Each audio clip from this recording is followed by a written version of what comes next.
D'ailleurs, c'est l'une des choses, bon, je le dis ici, je ne devrais peut-être pas le dire, mais je pense que si nous avançons bien sur le travail qu'on doit faire sur la fiscalité, rien ne nous empêche de voir est-ce qu'on pourrait pas l'appliquer beaucoup plus tôt et ne pas attendre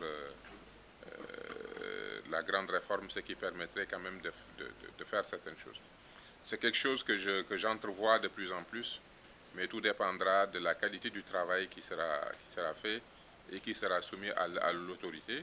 Si nous avons déjà tenu cette rencontre, les consultants sont en train de travailler. Moi, je pense qu'il faut accélérer sur ce dossier-là et proposer au président de la République un nouveau cadre qui prend en compte le pôle territoire, qui prend en compte les départements, les communes et les villes. Si nous arrivons à quelque chose, les départements, je n'ai pas oublié, je pense que j'ai cité, hein, Benjeloum. Donc si nous arrivons à quelque chose, je pense qu'on pourrait même demander à ce qu'on l'applique, même en attendant d'aller vers la grande réforme. Pourquoi pas? C'est une idée que je lance comme ça. Mais tout ça pour vous dire qu'on n'est pas statique, on essaie de voir tout ce qu'on peut faire en amont pour nous permettre d'aller plus rapidement. Je pense que ramasser, voilà les questions qu'on a eu à exécuter. Je voudrais tout simplement, encore une fois, remercier le président de la République pour sa confiance. Parce que comme vous le savez, normalement, c'est le président de la République qui dirige et valide ce conseil. Donc je tenais ici devant tout le monde à le remercier pour la confiance. Je profite aussi de l'occasion pour remercier toutes les personnes qui sont ici présentes, toutes les entités, pour leurs appuis constants, pour leur esprit d'ouverture. Depuis que nous sommes ici, ça fait bientôt 1 an, hein, c'est bientôt la date d'anniversaire. Je dois quand même vous remercier. D'abord, Monsieur le ministre, pour le PNDR. Merci. Donc, mais c'est à moi de vous remercier parce que c'est à moi qu'on a confié cette mission, mais c'est vous qui êtes mes partenaires de tous les jours. Ma réussite dépend énormément de votre contribution. Donc, que ce soit l'administration que j'ai trouvée ici, le cabinet que j'ai constitué, mais surtout les maires et les élus. L'agence de l'État civil. Le PND, ils en ont eu. Je vois que cette année... D'écoute et votre engagement. Je l'ai dit dans des endroits où vous n'étiez pas, je l'ai dit même au président de la République, moi depuis que je suis là, je n'ai aucun problème avec les maires et tout se passe super bien. Et il a eu à le constater quand il a été au Sine Saloum. Il a vu comment les maires étaient véritablement des vrais démembrements de l'État. Nous avons déjà fait 2 consultations sur les pôles territoires Thiès et Niambour Baol. Les choses se sont très bien passées. Chaque fois, c'est de l'enrichissement.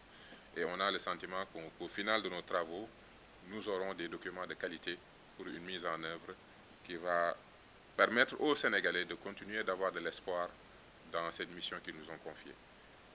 Sur cette note, je vous souhaite un bon Ramadan, un bon fin de Ramadan. Il faut aussi constater que le ministère a été renforcé avec l'Agence de construction des bâtiments et édifices publics, qui aujourd'hui a une capacité justement à construire énormément de choses pour les collectivités locales. Et l'État du Sénégal a pris la décision, même au-delà du ministère qui nous concerne, de recentrer tout le budget de construction, notamment les grands programmes de construction, au niveau de cette agence. Donc vous comprenez que je ne peux pas, moi, en tant que ministre en charge du secteur, récupérer les projets de construction des autres ministères pour les exécuter chez moi, et en même temps laisser des portions budgétaires de construction ailleurs que de le mettre dans l'ACBEP. Donc voilà pourquoi vous voyez ce montant-là, mais qui va revenir aux collectivités locales parce que l'objectif c'est de vous accompagner dans tout ce qui est bâtiment et construction. Donc ça au moins ça explique un peu pourquoi on a cette perception de déséquilibre. Concernant l'ANEC, je pense que nous avons même augmenté. Hein. L'ANEC l'année dernière, ce n'était pas ce montant qu'ils avaient. Je pense qu'on a beaucoup renforcé. Donc on a poussé parce qu'on a... moi je suis le premier à considérer, et d'ailleurs du Conseil interministériel sur l'état civil, nous en avons profité pour reparler aux autorités sur l'importance du programme NECAL 2, qu'on ne regarde même plus comme des centres d'état civil qu'il faut maintenant moderniser et connecter, mais qu'on regarde comme des centres d'offres de services publics au niveau local, et que même tout ce qui est passeport, permis de conduire, il y a beaucoup de demandes qu'on peut prendre depuis nos centres d'état civil. Parce que on a la chance, on va avoir la chance, si nous continuons à avoir la totalité des pièces d'état civil numérisées, un registre de gestion de l'état civil qui permet l'identification et le contrôle des agents, du matériel informatique, des agents formés. Pourquoi se limiter, pourquoi ne pas aller élargir notre capacité d'offre? Je pense que les autorités de plus en plus voient l'importance de cette phase-là. Et il y a le programme NECAL 2 qui s'en vient, qui va aussi augmenter les capacités au niveau de l'ANEC. Vous l'avez aussi vu, les autorités en Conseil des ministres, le président de la République a demandé qu'il y ait une discussion et une réévaluation des rapports entre PNDL, ADM, ADL, vous l'avez tous vu. Donc ça implique aussi des ajustements en perspective. Donc ça aussi, c'est des éléments qu'il faut prendre en compte et qui expliquent aujourd'hui une certaine approche. Concernant l'intersyndical, effectivement, je pense que même en dehors de ce document, cette demande a eu à être exprimée à plusieurs reprises. C'est une idée pour moi qui se discute.